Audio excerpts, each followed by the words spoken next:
Welcome back to our channel Bezwadian cooking corner. Hi అండి, నేను మీ సునీత. ఈరోజు మన వీడియోలో మా అమ్మ స్టైల్లో కాకరకాయ కారాన్ని అయితే చేసి చూపిస్తానండి. మా అమ్మ చేసే విధంగా ఈ కాకరకాయ కారం నాకు చాలా ఇష్టం అండి.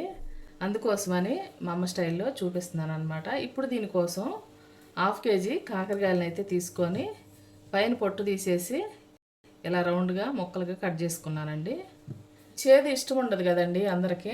చేదు ఇష్టం లేని వాళ్ళు అయితే కనుక ఇందులో కొంచెం ఉప్పు వేసుకొని ఈ ముక్కలు మునిగే వరకు వాటర్ పోసేసుకొని ఒక అరగంట పక్కన పెట్టుకుంటే ఈ చేదు అనేది లేకుండా ఉంటుందండి.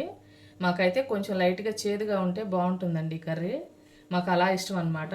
అందుకోసమని నేను డైరెక్ట్గా ముక్కలు కట్ చేసుకొని వీటిని అయితే ఫ్రై చేసుకుంటాను. ఇప్పుడు ఇందులో కొంచెం ఉప్పు వేసుకుంటున్నాను. ముక్కలకు పట్టించాలండి. ముక్కలు చప్పదనం లేకుండా బాగుంటుందన్నమాట ఇలా కలుపుకుంటే చాలండి. ఇప్పుడు ఈ ముక్కల్ని ఆయిల్లో ఫ్రై చేసుకుంటాను. ఇప్పుడు కాకరకాయ ముక్కలు ఫ్రై చేసుకోవడం కోసం స్టవ్ ఆన్ చేసి కడాయి పెట్టుకున్నానండి. తగినంత ఆయిల్ వేసుకుంటాను. ఈ కాకరకాయ కారానికి కొంచెం ఆయిల్ ఎక్కువగానే పడుతుందండి.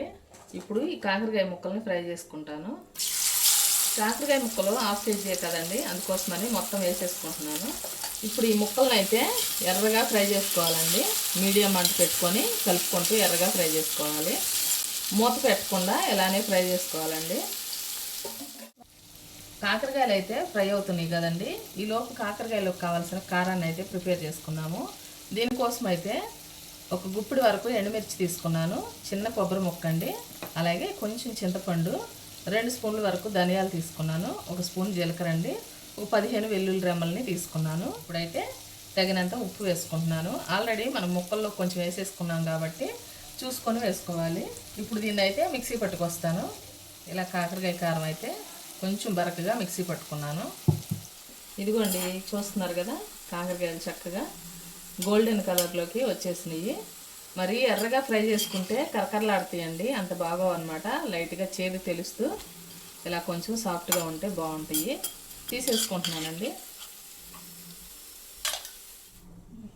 ఇదే ఆయిల్లో 1 స్పూన్ ఆవాలు వేసుకుంటున్నాను. స్పూను పచ్చిశనగపప్పు వేసుకుంటున్నాను. ఆవాలు అయితే పేలుతున్నాయి కదా. ఇప్పుడు ఇందులో ముందుగా సన్నగా తరిగి పెట్టుకున్న 2 ఉల్లిపాయలను అయితే వేసేసుకుంటున్నాను. అలాగే ఒక 3 పచ్చిమిర్చి. ఈ ఉల్లిపాయలను కూడా కాకరకాయలను ఏ విధంగా ఎర్రగా ఫ్రై చేసుకున్నామో అలా ఫ్రై చేసుకోవాలండి. ఇదిగోండి, ఈ ఉల్లిపాయలు అయితే సగం వరకు ఫ్రై అయిపోయినాయి కదా. ఇప్పుడు కరివేపాకు వేసుకుంటున్నాను. అలాగే కొంచెం పసుపు వేసుకుంటున్నానండి. ఒకసారి కలిపేసుకుంటాను. ఈ ఉల్లిపాయ ఎర్రగా ఫ్రై అవ్వకపోతే ఎక్కువ క్వాంటిటీలో చేసుకున్నప్పుడు కర్రీ అయితే నిల్వ ఉండదండి. ఇలా ఎర్రగా ఫ్రై చేసుకోవటం వల్ల ఈ కాకరకాయ కారం ఎక్కువ రోజులు నిల్వ ఉంటుంది. ఇదిగోండి, చూసారు కదా, ఉల్లిపాయలు చక్కగా కాకరకాయలు ఏ విధంగా ఫ్రై అయిపోయినాయో ఉల్లిపాయలు కూడా ఆ విధంగానే ఫ్రై అయిపోయినాయి. ముందుగా మిక్సీ పట్టించుకున్న ఈ కాకరకాయ కారాన్ని అయితే వేసేసుకుంటున్నాను. ఈ కారంలో వేసిన ఇంగ్రీడియంట్స్ అన్నీ పచ్చిగానే వేసుకున్నాం కదండి, అందుకోసమని కొంచెం సేపు ఈ ఆయిల్లో ఈ కారాన్ని ఫ్రై చేసుకోవాలి. పచ్చి వాసన లేకుండా ఉంటుంది. చక్కగా కారం అయితే ఫ్రై అయిపోయింది. ముందుగా ఫ్రై చేసి పెట్టుకున్న కాకరకాయ ముక్కలను కూడా వేసేసుకుంటున్నాను. ఇప్పుడు ఈ కారం ముక్కలకు పట్టేటట్లుగా నీట్గా కలిపేసుకోవాలి. ఈ కాకరకాయ కారం అయితే చాలా చాలా బాగుంటుందండి. ఈ విధంగా చేసిద్ది అనమాట అమ్మ. చిన్నప్పుడు మన అందరికీ కట్టెల పొయ్యిలే కదండి విలేజెస్లో. అమ్మ కట్టెల పొయ్యి దగ్గర కూర్చుని వంట చేస్తూ ఉంటే కావలసినవన్నీ అమ్మకు అందిస్తూ అమ్మ చేసే విధానాన్ని గమనిస్తూ ఉండేదాన్ని అనమాట. ఆ విధంగా ఈ కర్రీ అయితే ఇలా గుర్తుండిపోయిందండి.